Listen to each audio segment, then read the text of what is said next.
Conférence de presse du conseiller spécial du président de la transition face aux hommes et aux femmes des médias, le récent séjour du président aux États-Unis, mais également l'avant-projet de constitution en cours au Gabon. Ouverture du forum sur la TNT des assises portant sur la télévision numérique terrestre, les innovations audiovisuelles. Le coup d'envoi des travaux a eu lieu en présence du Premier ministre. Le ministre de la Santé en guerre contre les drogues et les détournements de médicaments en milieu scolaire. L'événement a eu lieu au lycée public Raymond Bouka.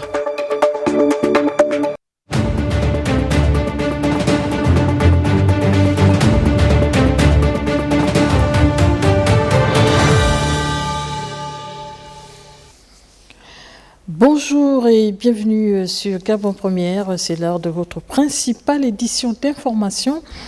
On démarre par l'actualité au Palais du bord de mer, des logements sociaux pour des compatriotes en difficulté sociale. L'acte solennel de remise de documents a eu lieu au Palais présidentiel. L'événement s'est déroulé au cours d'une audience accordée aux bénéficiaires par le président de la transition en présence des membres du gouvernement et ceux du CTRI. Le reportage est signé Bienvenue Minko, Igor Ovunza et Eric Mbele. Dans le bureau du président de la transition ce matin, c'est un chapitre nouveau de l'existence qui s'ouvre pour ces trois compatriotes gabonais et leurs familles respectives au quotidien. L'acte de ce jour est la réponse à une promesse faite à ses compatriotes en situation sociale délicate. Cette audience avec le président de la République marque une étape importante dans la matérialisation des promesses qu'il avait faites à nos compatriotes qui ont reçu aujourd'hui les clés de leur logement. Parce qu'il n'est pas resté insensible à leur situation. Il vous souviendra que Mme Assengon avait interpellé Monsieur le Président de la République par le canal des réseaux sociaux. Mme Assengon est une dame qui malheureusement a été frappée d'une nécessité secondaire. Elle ne voit pas. Et elle s'est retrouvée dans une situation, on va dire, assez difficile parce que, étant en train de perdre le logement qu'il abritait, nous avons la famille Feu Moulomba qui fut un acteur majeur de la vie politique nationale. Lors des obsèques de ce dernier, le président n'est pas resté insensible par rapport à le deuil que traversait la famille et il a voulu bien les aider en leur gratifiant surtout à la progéniture d'un toit. De la parole à l'acte, auprès des masses sociales les plus défavorisées, le président de la transition confirme sa réputation de leader au grand cœur. Je pourrais dire à Dieu que je peux mourir en paix aujourd'hui, mon époux aussi, et savoir que nous avons laissé les enfants à l'abri.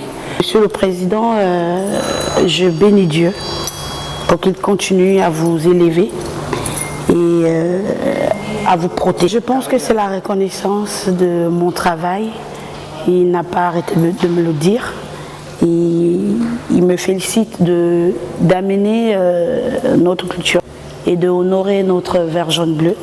Et je pense que je vais continuer à le faire. En gratifiant chacun des bénéficiaires d'une villa de 3 chambres du lotissement de la SNIT dans la commune de Bikélé, le général Brice Clotaire Oligui-Nguema poursuit son œuvre pour la réduction des inégalités sociales et la restauration de la dignité des Gabonais. On reste avec la presse présidentielle pour parler cette fois-ci de la fin des travaux du séminaire conjoint CTRI gouvernement sur l'examen du projet de texte fondamental. Près de 200 articles ont été minutieusement examinés avant leur adoption en Conseil des ministres. On regarde. Il aura fallu beaucoup de temps et de rigueur au cours de ce séminaire conjoint CTRI, gouvernement de la transition, pour examiner observations, avis et amendements suggérés par l'Assemblée constituante au projet de la nouvelle loi fondamentale. Nous sommes arrivés au terme de l'exercice que nous avons commencé en fin de semaine dernière, c'est-à-dire l'examen de l'avis motivé de l'Assemblée constituante sur l'avant-projet de constitution rédigé par le comité constitutionnel. Le CTRI et le gouvernement de la transition, en présence du bureau de l'Assemblée constituante, a examiné chaque article, a tranché pour que nous ayons une constitution qui réponde à nos aspirations. Je parlerai simplement de l'article 53 de l'avant-projet de constitution qui cristallise toutes les attentions. Nous avons discuté vraiment conditions d'éligibilité par condition et nous pensons adopter une posture qui permettra à tout un chacun de se reconnaître, tout en sachant que des recommandations ont été quand même faites par les compatriotes au dialogue national. Nous ne pouvons pas occulter ces propositions, mais nous avons également tenu compte des voix qui se sont levées ça et là, et nous avons fait des propositions qui nous permettraient d'aller vers une élection présidentielle après le référendum ou dans le cadre de la transition, une élection présidentielle apaisée, parce que c'est de ça dont il s'agit. Les conditions d'éligibilité du chef de l'État concernent l'élection présidentielle. Maintenant, nous avons également l'équilibre ce qui est communément appelé l'équilibre des pouvoirs. En fait, c'est des contrôles d'un pouvoir à un autre afin que notre société, notre pays soit dirigé de manière harmonieuse. L'examen de ces 180 articles de la Constitution aboutit à la mouture finale qui sera adoptée en Conseil de ministres. Le présent projet sous-tend la refondation de l'État et la restauration des institutions. Cette phase représente un devoir pour tous les acteurs présents, une énorme responsabilité envers l'histoire. Finalement, tout le projet de constitution a été effectivement relu. Les amendements, ou plutôt les corrections nécessaires, on va le dire comme ça, les corrections nécessaires ont été apportées. À ce stade précis, où nous terminons nos travaux, il ne nous resterait plus que des mises en forme. Et il faut s'en satisfaire parce que tout le monde est resté, y compris le président de la République, chef de l'État, qui a tenu personnellement à veiller à ce que, comme il l'a dit dès le début, que l'examen se fasse avec toute la rigueur possible. Il est resté du début à la fin, donc de l'examen du premier article au dernier, ce qui montre à suffisance à quel point il tenait à ce que ces travaux-là se fassent de la meilleure des façons et dans la rigueur nécessaire. Ce projet de constitution est le reflet de la volonté du peuple gabonais au travers de ses nombreuses contributions au dialogue national inclusif. Ce même peuple souverain sera sollicité à se prononcer sur ce texte incessamment au cours d'un scrutin référendaire afin d'aboutir à un retour à l'ordre constitutionnel. Pour la suite de ce journal, sachez que le conseiller spécial et chef du département communication à la présidence de la République vient de tenir une conférence de presse pour évoquer l'actualité présidentielle. Au centre également, le récent séjour du président aux États-Unis et l'avant-projet de constitution. Rodolphe Mukambi Mboma, Hervé Ndigui pour le point. Son propos liminaire a duré moins d'une vingtaine de minutes avec d'abord un résumé de l'activité présidentielle au niveau international, notamment le récent séjour du chef de l'État aux Nations Unies. Les retombées de cette mission aux États-Unis sont multiples et significatives. Un renforcement de la coopération sécuritaire avec la promesse d'un soutien accru dans la lutte contre les menaces transfrontalières. Des perspectives d'investissement américain dans les secteurs clés de notre économie, notamment les domaines de l'énergie et des infrastructures. Le chef du département communication du président de la République a également évoqué l'actualité autour de l'avant-projet de la Constitution, qui suscite d'ailleurs beaucoup de bruit. Le CTRI et le gouvernement se sont associés pour plancher sur la question. Il est né, on va dire, une monture qui va prochainement, pour ne pas dire très bientôt, être présenté lors du Conseil des ministres et certainement adopté. Et dans les semaines à venir, il va certainement avoir le référendum que tous nous attendons. Communicant de formation, Télésphore Obam Goumou a parfois titillé les journalistes sur des questions aussi sensibles comme l'issue de la transition et son président. Va-t-il ou non laisser le pouvoir aux civils? Si nous sommes dans un pouvoir militaire, la case élection nécessite qu'on puisse naturellement passer par les élections, une organisation des élections dans notre pays. Dès cet instant-là, le pouvoir revient naturellement aux civils. Maintenant, on ne dit pas qui est candidat ou qui n'est pas.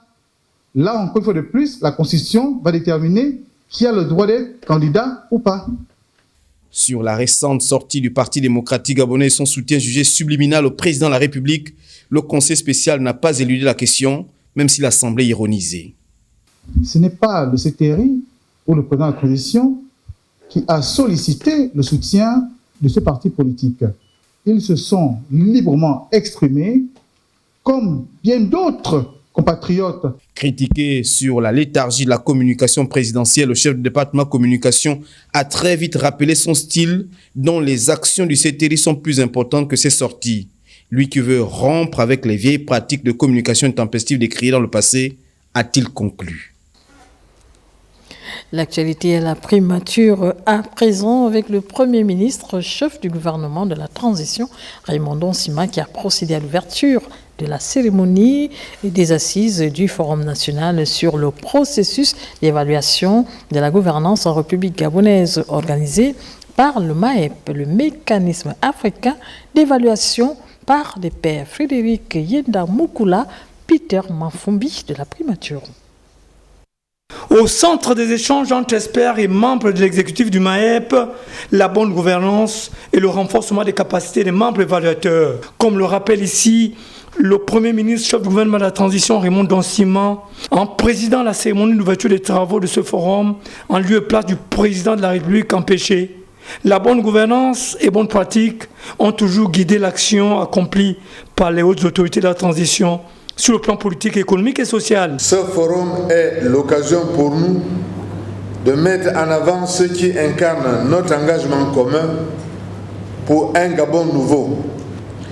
Depuis le 30 août 2023, nous prenons à cœur la situation politique et socio-économique de notre pays. C'est pourquoi, depuis cette date historique, nous travaillons sans relâche pour rétablir la dignité et la confiance de nos compatriotes. De même que depuis cette date, nous avons entrepris de redresser les institutions affaiblies par des années de gouvernance chaotique. Notre bilan, bien que partiel, témoigne des efforts accomplis dans divers secteurs. Après avoir égrené le chapelet des actions réalisées par son équipe gouvernementale sous la houlette du chef de l'État et décliné les objectifs des assises, le patron du gouvernement de la transition a également souligné l'importantissime enjeu de celle-ci. Ce forum nous permettra, j'en suis convaincu, de définir les contours de la prochaine mission d'évaluation sur les écarts de gouvernance dont les principaux résultats seront consignés dans le rapport d'évaluation qui sera présenté en février prochain au Forum des chefs d'État et de gouvernement du MAEP pour une évaluation par les pairs. Le mécanisme africain d'évaluation par les pairs MAEP est un organe spécialisé de l'Union africaine créé en 2003 par le Comité des chefs d'État et de gouvernement. Plusieurs thématiques relatives à la bonne gouvernance sont développées tout au long de ce rendez-vous. On reste à la primature. Sachez que la capitale gabonaise abrite donc ce forum national sur le processus d'évaluation de la gouvernance en République gabonaise à l'initiative du mécanisme africain d'évaluation par les pairs. Ce forum vise à mieux comprendre la gouvernance du Gabon en cette période de transition. Le reportage est signé Balbin Ntsam-Onva. La gouvernance gabonaise depuis le 30 août affiche un nouveau visage, marqué par les valeurs de transparence, de démocratie, de gouvernance économique, etc. Les autorités de la transition, guidées par les principes de bonne gouvernance, retiennent l'attention du mécanisme africain d'évaluation par les pairs. La transition politique, en cours sous la direction éclairée du CTRI, s'est engagée sur une voie qui respecte et adhère pleinement aux principes de bonne gouvernance soutenus par le MAE. Les autorités de la transition partagent cette vision d'une gestion publique transparente, participative et responsable, qui place les aspirations du peuple gabonais au centre des priorités de l'État. Ce forum national sur le processus d'évaluation de la gouvernance en République gabonaise met un accent sur la gouvernance de notre pays dans le cadre de la transition et reconnaît tout de même les efforts du Comité pour la transition et la restauration des institutions. Je saisis également cette heureuse opportunité pour souligner et féliciter le courage et l'engagement ferme du président de la République, chef de l'État, pour avoir pris l'initiative de ramener son pays dans le sillage des activités du MAE. L'occasion est également propice, Monsieur le Premier ministre, de saluer les efforts du gouvernement de transition pour les remarquables avancées réalisées en une année en vue de rétablir la démocratie et la bonne gouvernance. Ces assises vont déboucher sur la mise en œuvre d'un rapport d'évaluation de bonne gouvernance et faciliter la mise en place du Conseil national de la gouvernance. Un reportage signé Léa Bifane et les images de Pierre Claver-Ella. Un autre forum dans ce journal sur la télévision numérique terrestre innovante qui a donc ouvert ses assises hier. La rencontre qui a vu la participation de partenaires, des autorités, le public et des professionnels de la communication, les membres du gouvernement, était placée sous le haut patronage du Premier ministre de la Transition, Raymond Donsima. Cette fois-ci, on retrouve Balbin Nsamova, Francis Ifunda. Après un retard de 9 années, l'urgence du passage du Gabon vers la télévision terrestre numérique s'impose désormais comme une priorité absolue. La ministre de la Communication et des Médias, porte-parole du gouvernement de la transition, initiateur de ce forum de la TNT et les innovations audiovisuelles, a bien circonscrit les enjeux de la rencontre. C'est donc une occasion privilégiée pour rappeler l'importance et l'urgence de cette transition vers la TNT, mais aussi pour mettre en avant les bénéfices concrets qu'elle apportera à notre pays. Notre pays se trouve à un tournant décisif de son évolution technologique. Alors que l'Union internationale des télécommunications, UIT, avait fixé à 2015 la date limite pour la migration vers la TNT à tous ses États membres, nous accusons hélas un retard de plus de 9 ans. Cette situation expose notre pays à des sanctions potentielles de la part de cette institution, mais au-delà, prive les Gabonais des nombreux avantages que cette technologie apporte en termes de qualité de diffusion et de diversité des contenus. La TNT apparaît comme une solution aux difficultés que connaissent depuis la nuit des temps nos chaînes publiques de radio et de télévision en termes de recettes, d'images et de contenus. Le saut qualitatif attendu relève d'une simple volonté politique. Le Comité pour la transition et la restauration des institutions en a fait un de ses objectifs du développement du secteur communication. Ce forum, qui se tient quelques jours après les ateliers de préparation des journées des contenus audiovisuels, qui se sont déroulés les 11 et 12 octobre dernier, vient renforcer notre engagement à offrir aux médias publics les meilleures grilles de programmes. Grâce aux échanges avec AOCOM, nous sommes aujourd'hui en mesure de proposer une solution définitive et viable pour la migration du Gabon vers la TNT. Je tiens à souligner que toute cette action n'aurait pas été possible sans l'action du Comité pour la transition et la restauration des institutions, le CTRI, et sans le soutien ô combien précieux de son Excellence le général Brice Clotaire Oligui Nguema, président de la transition, président de la République, chef de l'État, et le soutien de son Excellence Monsieur Raymond Donsima, Premier ministre, chef du gouvernement de la transition, dont la présence ce matin est une preuve, s'il en fallait encore, de l'importance de ce dossier. Les communicateurs présents à cette cérémonie d'ouverture, les représentants des médias publics et privés, placent leurs espoirs en ce rendez-vous de Libreville qui va sans doute révolutionner ce secteur stratégique au Gabon. Le reportage était signé Patrick Simangoy. Retenez qu'au cours de ce forum TNT et innovation audiovisuelle, les participants ont eu droit à la présentation de la télévision numérique terrestre en codage, entre autres, non sans édifier le public sur les impacts socio-économiques de cette avancée technologique. Arnaud Manza nous en parle.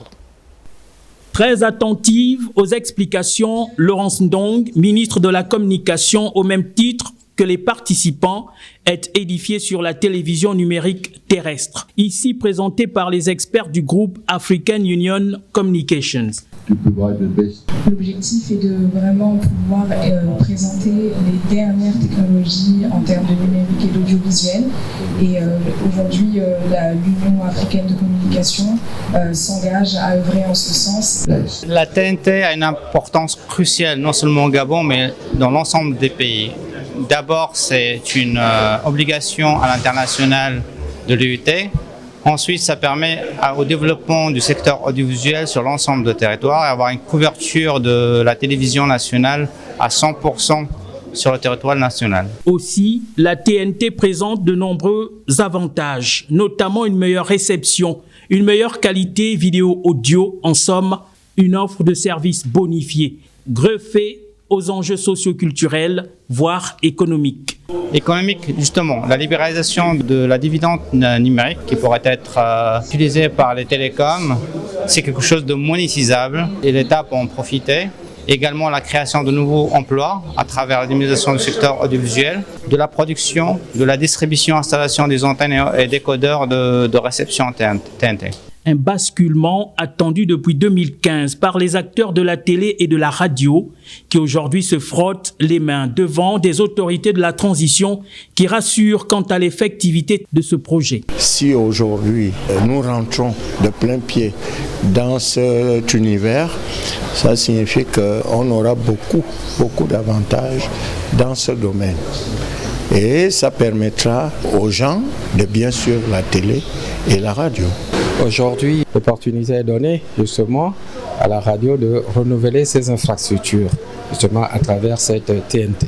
Il ne s'agit plus pour nous de vivre sur le bouquin, mais d'exister. Exister à travers des contenus pratiques, à travers des productions dans lesquelles les Gabonais de l'arrière-pays se retrouvent, à travers leur identité, à travers leur culture. Journalistes, techniciens et experts en la matière se pencheront sur cette avancée technologique 2 jours durant. Pendant ce temps, une trentaine de journalistes est en séjour à Mouila, dans la province du Langounier, un séjour mis à profit pour bénéficier d'un séminaire de formation dont le thème porte sur la consolidation de la liberté de la presse dans un contexte de transition gabonaise. C'est une initiative de la Haute Autorité de la Communication. Les précisions dans cet élément. Ce mercredi 16 que s'est ouvert le séminaire de renforcement des capacités des journalistes placé sous le thème « Consolidation de la liberté de la presse dans le contexte de la transition gabonaise ». Ce rendez-vous du donner et du recevoir permettra aux hommes des médias de partager des expériences et de nourrir des discussions utiles pour mieux suivre les prochaines étapes de la transition de manière efficiente. Vous aurez ainsi l'opportunité de poser un regard rétrospectif et prospectif sur votre participation au processus de transition en cours au Gabon. La façon dont vous avez assuré la couverture médiatique des élections générales du 26 août 2023 constitue un volet fondamental de cet exercice. Il est essentiel pour en comprendre les biais, les failles, mais aussi les succès. Il est primordial d'en tirer les leçons pour mieux suivre les prochaines étapes de la transition de manière efficiente, notamment le référendum constitutionnel annoncé avant la fin de cette année Pour la suite du processus transitionnel, la presse est appelée à informer de façon responsable et objective les populations en gardant à l'esprit qu'elle est d'une certaine manière garante de la paix sociale, du vivre ensemble et de la cohésion nationale, a rappelé le président de la Hague. C'est donc consciente de cet impératif d'une presse responsable, citoyenne et professionnelle, en même temps qu'elle doit demeurer libre, que la haute autorité de la communication n'a de cesse de faire le plaidoyer de la formation continue et initiale des professionnels de l'information que sont les journalistes. À noter que quelques heures avant l'ouverture des dits travaux, le président de la HAC et la délégation onusienne ont été reçus en audience par le gouverneur de province Francis Oinamono. Allons-y à la découverte des atouts et opportunités que renferme la filière hôtellerie et restauration de l'Institut Kenko, une branche qui offre de réels débouchés d'emploi. L'établissement possède une salle de travaux pratiques adaptée aux formations spécifiques dans les métiers de cuisinier, restaurateur, pâtissier. Henrik Bokoko, Thierry Aldo Mandaka. Auréolé d'une réputation proverbiale en termes d'offres de formation professionnelle, l'Institut Kenko redimensionne la filière hôtellerie et restauration à travers ce living room resplendissant, équipé et adapté pour les travaux pratiques des sections bar, cuisine et pâtisserie. Pour savoir le bon dosage, il faut que l'apparition des couleurs puisse ressortir. Si les couleurs sont ressorties, les deux couleurs sont ressorties, c'est que le dosage était bien fait. Les élèves des sections cuisine et pâtisserie mijotent les spécialités locales et européennes. J'ai commencé à faire bouillir mes feuilles de manioc. Ensuite, j'ai assaisonné mes feuilles de manioc avec de la pâte d'arachide. J'ai mis ma sardine fumée. Tartelette est composée de farine, sel, œufs et sucre. Et après avoir mélangé, on obtient une pâte, un sablé. La direction de l'Institut Kenko ne ménage aucun effort pour mettre à niveau la salle TP en hôtellerie et restauration. La vision de l'Institut Kenko cadre avec celle du gouvernement qui, depuis le 30 août 2023, ne cesse de mettre en place des actions pour valoriser la destination du tourisme au Gabon. Par la même occasion, nous voulons interpeller les jeunes à découvrir, sinon valoriser, les richesses culturelles et naturelles du Gabon au lieu d'aller à l'étranger. Nous prenons l'autre emploi pour cadrer également avec la politique du chef de l'État, Brice Clotaire Oligui Nguema. Les élèves en hôtellerie et restauration constituent un réel réservoir pour les caravansérails de la place en termes de recrutement. Les métiers de cuisinier, restaurateur et pâtissier sont par excellence des savoir-faire pour l'auto-emploi. Sensibilisation contre l'usage détourné des médicaments et la consommation des drogues en milieu scolaire et universitaire. L'événement s'est déroulé au lycée public Raymond Bouka et c'est un événement qui a vu la présence de plusieurs membres du gouvernement et même la représentante de la Fondation Mabanière de la Première Dame, Ginette Mougoula Massala, Jean de Dieu Mamoudou. L'usage détourné des médicaments et la consommation des drogues au sein des établissements scolaires et universitaires inquiète plus d'un. Cette campagne de sensibilisation vise à lutter contre un phénomène préoccupant qui touche de plus en plus la jeunesse gabonaise. Les causes de cette problématique sont multiples. Nous sommes ici réunis pour combattre un fléau silencieux, mais dévastateur, qui affecte non seulement la santé physique et mentale de nos jeunes, mais aussi leur avenir et celui de notre nation tout entière. Le ministre de la Santé a souligné l'importance de sensibiliser ces derniers aux dangers associés à ces pratiques. Placé sous le triptyque informer, prévenir et agir, cette campagne que nous lançons aujourd'hui devient plus qu'un simple événement de sensibilisation. Elle incarne notre engagement collectif à protéger l'avenir de nos jeunes, notre avenir, l'avenir de notre pays. La prolifération des drogues touche toutes les franges de la population avec un impact plus prononcé chez les jeunes en milieu scolaire. La prolifération des drogues touche aujourd'hui une grande partie des jeunes qui sont en milieu scolaire mais également en milieu déscolarisé.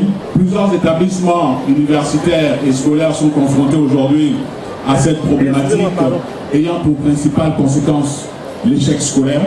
Nous devons prendre conscience que chaque comprimé, chaque substance détournée ou drogue consommée éloigne nos enfants des bancs de l'école et les plonge dans des réalités tragiques, qu'il s'agisse de la dépendance, de la délinquance ou même de la mort. Cette campagne a donc pour but de sensibiliser, informer, éduquer les jeunes apprenants sur les dangers liés à la consommation des drogues en milieu scolaire. On parle également de la 2e édition des journées d'information et de sensibilisation du service provincial d'hygiène publique et d'assainissement de l'estuaire. Le but, fait connaître les missions de cette administration décentralisée du ministère de la Santé. Le reportage est signé Rita Abogondo, Jean de Dieu Mamboundou. Le service provincial d'hygiène publique et d'assainissement de l'estuaire sur le torrent à Libreville après la commune d'Ontoum. Au regard des dérives constatées ça et là en matière de santé publique, ce démembrement de l'Institut d'hygiène du ministère de la Santé ne pouvait plus rester dans les bureaux. Le service provincial d'hygiène au niveau de l'estuaire a constaté une augmentation de la prévalence du paludisme au niveau des enfants et des femmes enceintes. C'est pour cela qu'elle a décidé, avec notre appui, de mener cette activité d'abord de sensibilisation. D'ici quelques semaines, nous allons demander à ce que cette activité soit également effectuée dans l'ensemble du territoire national. Je voudrais d'abord ici remercier les autorités, les partenaires qui nous ont accompagnés dans cette démarche. Nous faisons la promotion de nos missions et de nos activités dans le cadre qui régit notre réglementation. Que ces autorités nous accompagnent dans notre procédure. Cette rencontre est donc bénéfique, surtout pour les opérateurs économiques qui ont tout de suite accepté de participer pleinement à la préservation de la santé de la population. Nous avons appris beaucoup. La santé publique n'est pas un problème de l'opérateur économique. C'est un problème national. On ne réprimande pas forcément l'opérateur comme on réprimandera aussi l'habitant qui crée des conditions invivables. Demain, nous allons aller dans la phase de la stratégie fixe et mobile. Nous allons lancer un appel solennel aux plus hautes autorités de l'État pour nous doter des outils pour être beaucoup plus efficaces sur le terrain. Une visite des stands présentant les différentes fonctions du service provincial d'hygiène publique et d'assainissement a permis à l'assistance de mieux connaître les bonnes pratiques d'hygiène. Direction à l'intérieur du pays où une mission d'inspection, de vérification des travaux d'aménagement et d'extension du futur centre universitaire de Koulamoutou vient de séjourner dans cette province afin de s'assurer de l'avancée des travaux réalisés par l'entreprise locale qui s'emploie à livrer les bâtiments. Dieudonné Rungu pour les détails. Cette visite des responsables du ministère de l'Enseignement supérieur vient sonner le glas de l'accélération des travaux du futur centre universitaire de Logololo, s'assurer de la qualité des travaux réalisés par l'entreprise ECTPE, mais surtout de la livraison dans les délais des 10 travaux, était au centre de cette mission qui salue l'avancement du chantier. C'est pour donner corps à cette promesse faite par le chef de l'État que le ministre de l'Enseignement supérieur, le professeur Hervé Ndoum Essingon, nous a instruit, n'est-ce pas, de venir in situ, s'assurer effectivement des avancements, n'est-ce pas, des travaux qui sont réalisés par l'entreprise ECTP, qui est une entreprise gabonaise, de droit gabonais. Nous ne pouvons que féliciter cette entreprise. Entreprise citoyenne commise à la tâche, l'entreprise de construction de travaux publics et d'équipements s'emploie à respecter le cahier de charges tel que confié par les plus hautes autorités du pays. Les travaux avancent très bien, à la vitesse que nous avons souhaité. Et nous pensons qu'effectivement, dans les délais fixés par le ministère de l'Enseignement supérieur, les activités académiques vont commencer pour ce centre universitaire. En attendant, bien sûr, la construction des nouveaux bâtiments qui devront abriter les campus universitaires, le logement des enseignants. Les 3 amphithéâtres et les salles de cours de cette université. L'ouverture prochaine du futur centre universitaire de Logololo viendra donc permettre de réduire le flux des départs de nouveaux bacheliers vers d'autres horizons du pays et hors du pays. Bouclons ce journal par le lancement officiel des activités de la société Rougier Gabon dans la zone dite industrielle de Mounana, événement présidé par le préfet du département de l'Ampassa, assurant l'intérim du gouverneur de province. C'est un événement qui a vu la présence du conseiller spécial du président de la transition, Rodrigue Bokoko, Jean Romano Luba, Fabrice Lembumba.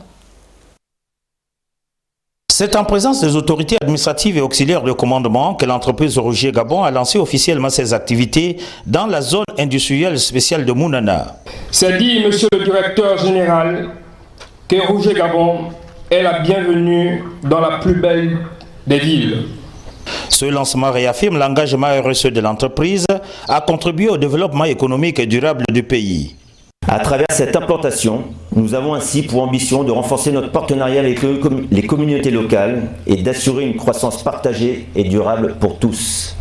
C'est lors de sa tournée républicaine à l'étape de Mounana que le président de la transition, Brice Clotaire Oligui-Nguema, dans sa promesse de plein emploi à la jeunesse, avait annoncé le rachat des usines SSMO et SBM par la société Rougier Gabon. Chère population, le président de la transition est fermement engagé à restaurer la dignité des Gabonaises et Gabonais. Par cette action, il souhaite faire revivre la fierté nationale, renforcer notre cohésion et faire de notre pays un modèle du développement durable. Pour un dialogue apaisé entre Rougier et ceux qui seront employés demain, le préfet du département de l'Ampassa, assurant l'intérim du gouverneur du Haut-Ogooué, a plus jeté quelques rappels à l'endroit des responsables de cette société. Éviter le recrutement du personnel par les sociétés écrans. Veillez à ce que votre personnel puisse être transporté. Veillez à une mise en place d'une infirmerie, ce qui existe déjà, mais nous en demandons davantage, parce que tout ce que je rappelle ici aide à ce que la volonté de M. le Président de la transition, président de la République, soit appréciée. Et nous savons où nous allons. Cela a été rappelé ici. Signalons que Rougier gère près de 880 000 hectares de forêt au Gabon pour une production à l'ordre de 300 000 mètres cubes de grumes par année. Merci d'avoir suivi le journal. 18h30, Blaski au combat, 20h, Ahmed Beni, Evaka, excellente suite des programmes sur Gabon Première, la chaîne nationale de référence.